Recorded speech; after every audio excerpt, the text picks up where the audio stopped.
Hey, welcome to DJKIT TV. My name's Chris from Novation. I'm here in Newbury at the DJKIT store, and we're going to have a good look at the Novation Impulse controller keyboard. So here we have an Impulse 25. This is the 25 note version of the controller, but we also do a 49 note version and a 61 note version. So that would give us 4 octaves or 5 octaves. With the key action, we've gone for a very nice semi-weighted key bed. They're boxed keys, very similar to that you would find on a piano or a digital piano, but they have a really lovely action. They feel really nice to play. The black and white notes, of course, is just one part of the Impulse controller range of keyboards. If we look above, you'll see that we've got a whole variety of different control available as well. If we start over on the left-hand side, we have a single fader on the 25 note version. For the 49 note version and the 61 note version, you actually get 9 faders in total, 8 for channel faders and 1 as a master fader for your master volume control. Next to the fader here, we've got a nice big backlit screen so we can actually see what it is we're controlling, and you get a lot of decent information fed back to you from your software on the screen that we have here. Underneath that, we have different function buttons to reach different parts of the editing menu and that sort of thing.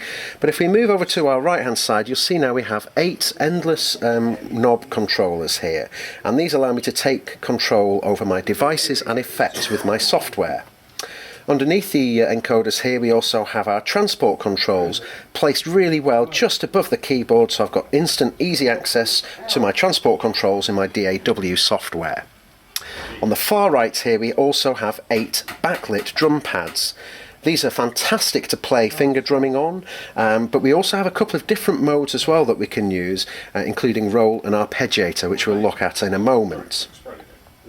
Now, one of the really strong features about the Impulse controller keyboard is the fact that it uses Automap software. Automap is a clever piece of software that sits in the background of your computer and automatically maps all of these separate controls directly to the devices within your DAW software. So for example, here, if I open up the classic electric piano that I have in Logic, and here we see I've got my controls here. For example, this is my model control, and without having to do any mapping, I can easily use the knobs on the Impulse controller to access the different parameters. If I have several different controls that I want to control, I can also use the Shift button and then page up to access different settings. And also, if I go to my details section here now, we should see that I'm able to easily just control the voices section here and various different parameters on the software. So this is done without having to do any setting up other than just setting up Automap initially, and then Automap does all of the hard work for you. Alongside this, of course, I have my mixer control here, and I can easily just access my different mixer settings here. Obviously on the Impulse 25 we only have a single fader, so I can then use the Shift button and the transpose buttons here to move to a different track and then instantly take control over the parameter there as well. So you can see it's a nice easy way of working with your DAW and giving you some really nice hands-on control. So I mentioned earlier that we have a couple of different modes of working. We have our roll switch for the drum pads and also an arpeggiator switch as well.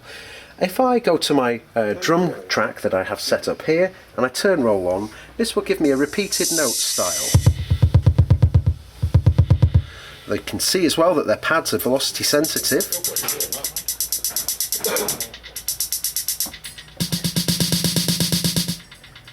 So we can use these pads with the roll function there to get some nice MPC style kind of playing. If I switch on the arpeggiator mode, and what I'll do is I'll just move back to my electric piano sound. Now with the arpeggiator turned on, I have 8 steps which cover the notes in my repeated arpeggio pattern. So one of the really nice things about this particular arpeggiator is that I can actually turn steps off to add rhythmic variety to the parts that I'm playing.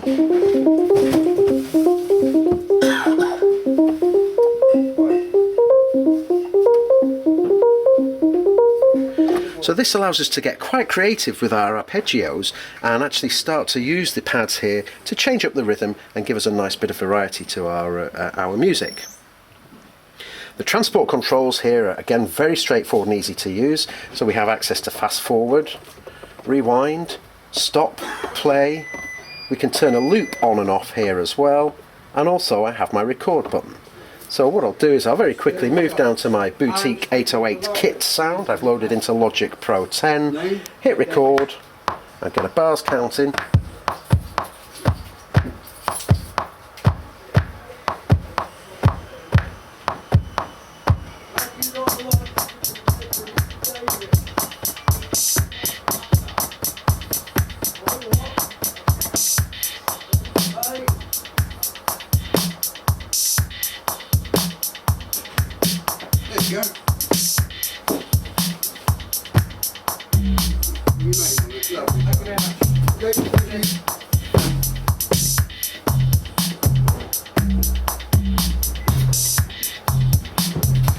Now I've recorded the drum part in, I can easily then move back to my previous track, which is the piano part, and maybe play something in there as well.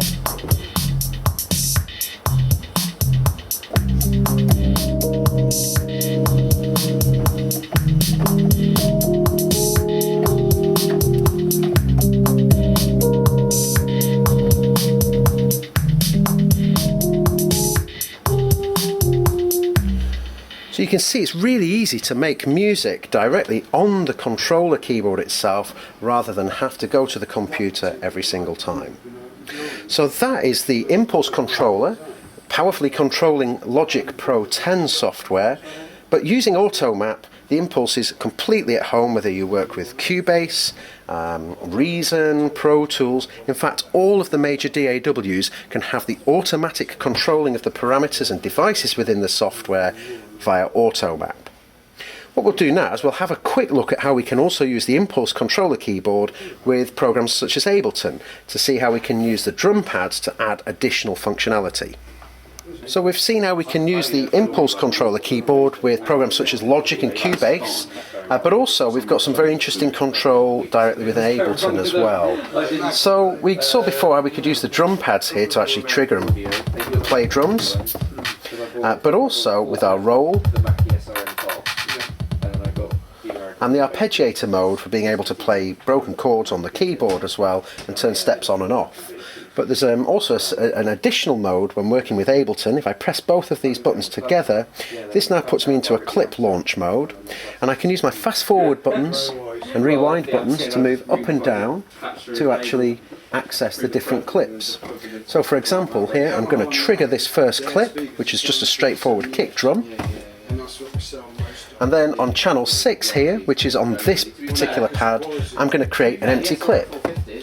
So now we've hit record, so 2 bars, that's now in, an empty clip ready for me to record into.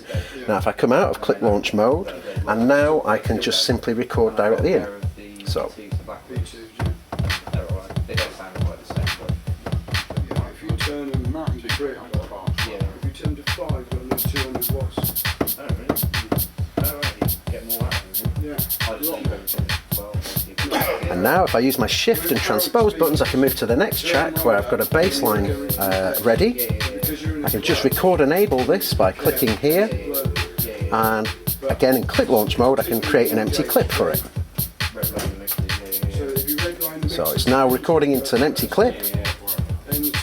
Give it 2 bars, come out, clip launch, and now record in.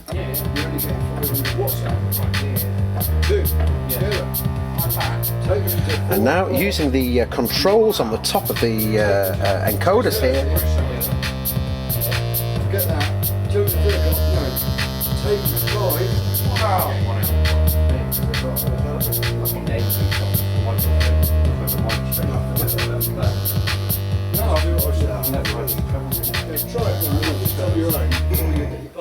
so we can see how we can use the pads here with Ableton to give additional functionality in the session window. So that's a good look at the Impulse controller keyboard range. If you'd like any further details on this, please visit www.djkit.com where you'll find additional details. Thanks very much for watching.